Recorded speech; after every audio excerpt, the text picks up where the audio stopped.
సిద్ధాంత భేదం ఉన్నంత మాత్రాన, మీ సిద్ధాంతాలతో విభేదించినంత మాత్రాన పాస్టర్లని దద్దమ్మలో అంటాం కరెక్ట్ కాదు. క్రీస్తు విరోధి, యేసు వ్యభిచారని, మగ్ధలేని మరితో అక్రమ సంబంధం ఉందని, పాస్టర్లు వ్యభిచారులని, పాస్టర్లు దగులుబాజులని దూషించే క్రీస్తు విరోధి, క్రీస్తు శత్రువు కరుణాకర్ సుగుణాగాడిని గారు అని గౌరవిస్తా. సిద్ధాంత విభేదం ఉన్నంత మాత్రాన, మీ సిద్ధాంతంతో విభేదించినంత మాత్రాన పాస్టర్లని దద్దమ్మలు అంటాం. It's not correct.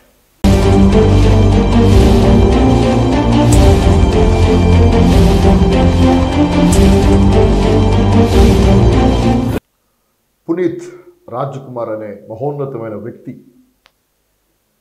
ఈయన రియల్ హీరోనే కాకుండా రియల్ హీరో కూడా.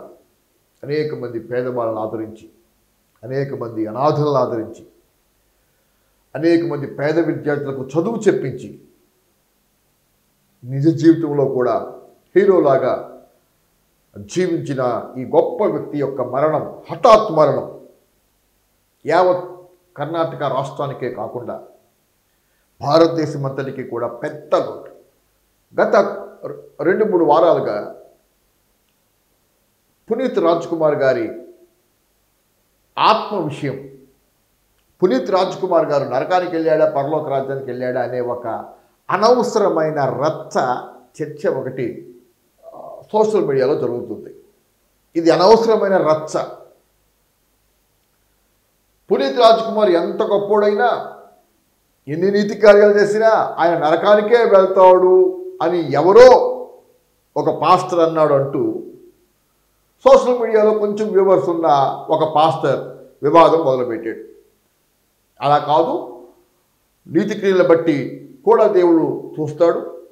పునీత్ రాజ్ కుమార్ దేవుడు లేకుండా, యేసు ప్రభు లేకుండానే పరలోక రాజ్యం వెళ్ళే అవకాశం ఉంది అన్న భావనలో ఆయన సందేశం చెప్పడంతో అక్కడ వివాదం రాజుకుంది. కోడిపావుల మసాలా ముప్పావుల అన్నట్టు. అసలు పునీత్ రాజ్ కుమార్ ఆత్మ నరకానికి వెళ్తుందన్న పాస్ట్ ఎవరో తెలియదు, కానీ ఇది మాత్రం బాగా వివాదమైంది. సహజంగానే ఆయన చెప్పిన సందేశం యేసు లేకుండానే కొంతమంది ఆత్మలో నీతి క్రియలను బట్టి పరలోక రాజ్యానికి వెళ్ళవచ్చు అన్నట్టుగా సందేశం ఉండటాన్ని బట్టి కొంతమంది సోషల్ మీడియాలో పాస్టర్స్ కొంతమంది దాన్ని ఖండిస్తూ వీడియోలు చేశారు. వాటి వల్ల వివాదం పెద్దదవుతుంది. నా అభిమానులు కూడా చాలామంది ఫోన్ చేసి ఈ విషయం మీద మీ అభిప్రాయం చెప్పండి అన్న అని చెప్పి అడిగారు. అందుకని నేను ఈ వీడియో చేస్తున్నాను. ఈ కౌంటర్ వీడియోల పరంపరలో ఒక పాస్టర్ అన్న మాట, ఆ వాక్యం మాకు తెలియదా అని.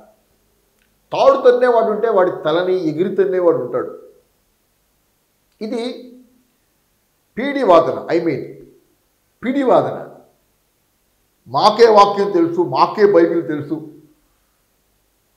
ఏ వాక్యం రిఫరెన్స్ చూసినా మాకు తెలియదా అన్న ఆ వాదన కరెక్ట్ కాదు. నా వీడియోలు వాళ్ళ ప్రచారం కోసం వాడుకుంటున్నారు అనే ఇంకొక వివాదాస్పదమైన మాట కూడా బయటకు వచ్చింది. సోషల్ మీడియాలో సందర్భాన్ని బట్టి సహచరుల వీడియోలను, ప్రత్యర్థుల వీడియోలను కూడా వాడుకోవాల్సి వస్తుంది. దానికి ఒక ఆర్డర్ ఉంది, క్రమం ఉంది, దాని ప్రకారం వాడుకోవాల్సి వస్తుంది. మేము ఇప్పటి వరకు ఎవరు ఫోటోలు, ఎవరు వీడియోలు వాడుకోలేదు. ఇక ముందు ఎవరు ఫోటోలు, ఎవరు వీడియోలు వాడుకోం కాబట్టి నా ఫోటోలు, నా వీడియోలు వాడుకోవద్దు అని ప్రకటన చేస్తే అప్పుడు నా వీడియోలు ప్రచారం కోసం వాడుకుంటున్నారు అన్న ఆక్షేపణ చేయవచ్చు.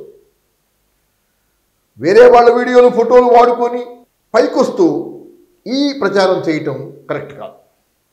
అసలు సోషల్ మీడియా అంటేనే ఎవరి టాలెంట్, ఎవరి సబ్జెక్ట్ ఇతరులకు షేర్ చేయటం. పాస్టర్స్ కూడా అదే పని చేస్తున్నారు. సోషల్ మీడియాలో ఉన్న పాస్టర్స్ కంటే ప్రార్థనాపరులు, ఉపవాస ప్రార్థనా వీరులు, శక్తివంతమైన సందేశం చెప్పేవాళ్ళు, దేవుడి చేతిలో బలంగా వాడబడేవాళ్ళు అవుట్ ఆఫ్ సోషల్ మీడియా చాలామంది ఉన్నారు. వాళ్ళు సోషల్ మీడియాలో ప్రచారం చేసుకోవటం ఇష్టం లేక వాళ్ళ పని వాళ్ళు చేసుకుంటున్నారు. సోషల్ మీడియాలో ఉన్న వ్యక్తి ప్రచారం కోసం నా వీడియోలు ఫోటోలు వాడుకుంటున్నారు అంటం హాస్యాస్పదం. అపోస్తల కార్యం 17వ అధ్యాయం 30వ వచనం చాలా స్పష్టంగా చెప్తుంది. ఆ అజ్ఞాన కాలమందు దేవుడు చూసి చూడనట్టు ఊరుకున్నాడు, కానీ ఇప్పుడైతే అంతటా అందరూ మారు మనసు పొందాలని ఆజ్ఞాపిస్తున్నాడు. ఎందుకంటే అని క్రీస్తు యేసు యొక్క త్యాగం గురించి, క్రీస్తు యేసు యొక్క శిలువ మరణ పునరుద్ధానాల గురించి అక్కడ వాక్యంలో రాయబడి ఉంటుంది. ఇప్పుడు ఈ కౌంటర్ వీడియో పరంపరలో నీతి క్రియల గురించి, మంచితనం గురించి చెప్తున్న ఈ ఆప్షన్స్ అన్నీ కరెక్టే. పాత నిబంధనకి వర్తిస్తాయి అవన్నీ, నాట్ న్యూ టెస్టమెంట్. కొత్త నిబంధనలో నో ఆల్టర్నేషన్స్. పరలోక రాజ్యం నుంచి యేసు ఈ లోకానికి వచ్చి మానవ జాతి అంతటి కొరకు శిలువ పైన త్యాగం చేసి మరణించి తిరిగి లేచిన తర్వాత దానికి ప్రత్యామ్నాయం ఇక లేదని దేవుడి వాక్యం సెలవిస్తుంది.